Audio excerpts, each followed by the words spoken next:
Thank you. I have to tell you, I'm both challenged and excited. My excitement is I get a chance to give something back. My challenge is the shortest seminar I usually do is 50 hours. I'm not exaggerating. I do weekends, and what I do more than that, obviously coach people, but I'm into immersion. Because how'd you learn language? You didn't learn it by just learning principles. You got in it, and you did it so often that it became real. And the bottom line of why I'm here, besides being crazy mofo, is that I'm really in a position. I'm not here to motivate you, obviously. You don't need that. And a lot of times that's what people think I do, and it's the furthest thing from it. What happens, though, is people say to me, well, I don't need any motivation. And I say, well, that's interesting. That's not what I do. I'm the why guy. I don't know why you do what you do. What is your motive for action? What is it that drives you in your life today, not 10 years ago, or are you running the same pattern? Because I believe that the invisible force of internal drive activated is the most important thing in the world. I'm here because I believe emotion is the force of life. All of us here have great minds. Most of us here have great minds. Right? I don't know if I'm in the category, but we all know how to think. With our minds, we can rationalize anything. We can make anything happen. We can, I agree with what was described a few days ago about this idea that people work in their self-interest. But we all know that that's bullshit at times. You don't work in your self-interest all the time. Because when emotion comes into it, the wiring changes in the way it functions.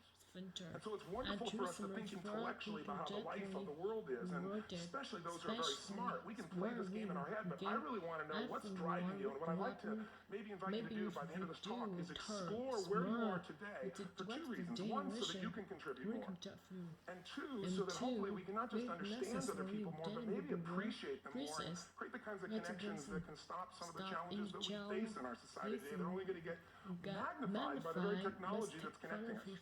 Because it's making us intersect. And that intersection doesn't always create the view of everybody now understands everybody and everybody appreciates everybody. So I've had an obsession basically for 30 years. And that obsession has been what makes the difference in the quality of people's lives. What makes a difference in their performance, because that's what I got hired to do. I got to produce the result now. That's what I've done for 30 years. I get the phone call when the athlete is burning down on national television, and they were hit by 5 strokes, and now they can't get back on the course. And I got to do something right now to get the result, or nothing matters. I get the phone call when the child is going to commit suicide, and I got to do something right now. And in 29 years, I'm very grateful to tell you I've never lost one in 29 years. Doesn't mean I won't someday, but I haven't done it. And the reason is an understanding of these human needs I want to talk to you about. So when I get those calls about performance, that's one thing. Like, how do you make a change? But also, I'm looking to see what is it that's shaping that person's ability to contribute, to do something beyond themselves. So maybe the real question is, I look at life and say there's 2 master lessons. One is there's the science of achievement, which almost everybody in this room has mastered to an amazing extent. That's how do you take the invisible and make it visible, right? How do you take what you dream about and make it happen? Whether it's your business, your contribution to society, money, whatever it is for you, your body, your family. But the other lesson of life that is rarely mastered is the art of fulfillment. Because science is easy, right? We know the rules. You write the code, you follow those, and you get the result. Once you know the game, you up the ante, don't you? But when it comes to fulfillment, that's an art. And the reason is it's about appreciation and it's about contribution. You can only feel so much by yourself. So I've had an interesting laboratory to try to answer the question of the real question, which is what's the difference in somebody's life if you look at somebody like those people that you've given everything to, like all the resources they say they need. You gave them not a $100 computer, you gave them the best computer. You gave them love, you gave them joy, you were there to comfort them. And those people very often, and you know some of them I'm sure, end up the rest of their life with all this love, education, money, and background, spending their life going in and out of rehab.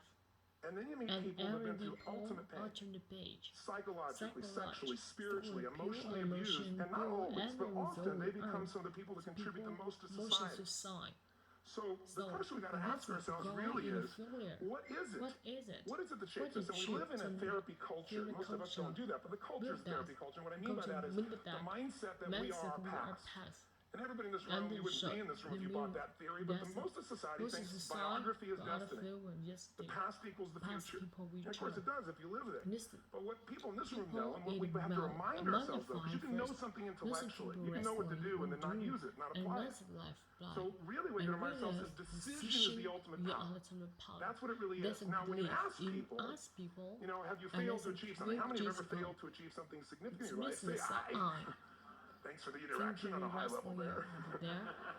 But if you ask people, why didn't you achieve something? Somebody who's working for you, or a partner, or even yourself, who failed to achieve a goal, what's the reason people say they failed to achieve? What do they tell you? didn't know enough, didn't have the knowledge, didn't have the money, didn't have the time, didn't have the technology, you know, I didn't have the right manager, didn't have the Supreme Court.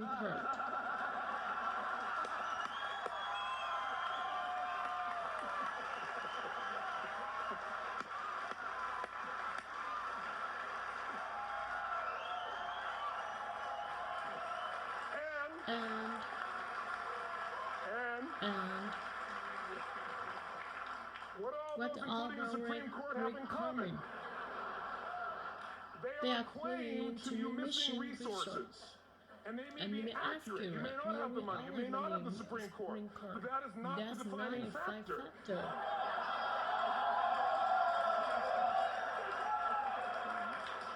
And you correct me if I'm wrong. The defining factor is never resources, it's resourcefulness. And what I mean specifically, rather than just some phrase, is if you have emotion, human emotion, something that I experienced from you day before yesterday at a level that is as profound as I've ever experienced, and if you communicate with that emotion, I believe you would have beat his ass and won.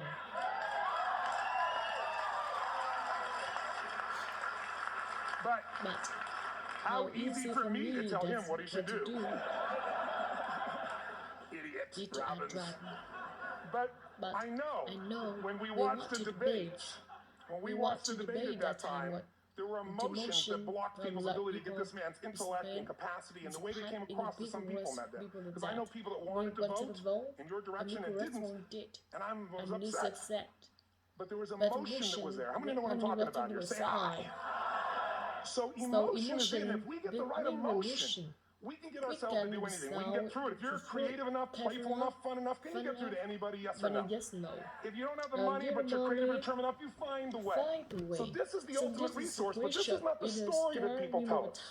Right? The story people tell us is a bunch of different stories. They tell us we don't have the resources, but ultimately, if you take a look here, flip it up if you would. They say, what are all the reasons they have a problem? We said that. Next one, please. He's broken my pattern, that son of a bitch. But I appreciated the energy, I'll tell you that.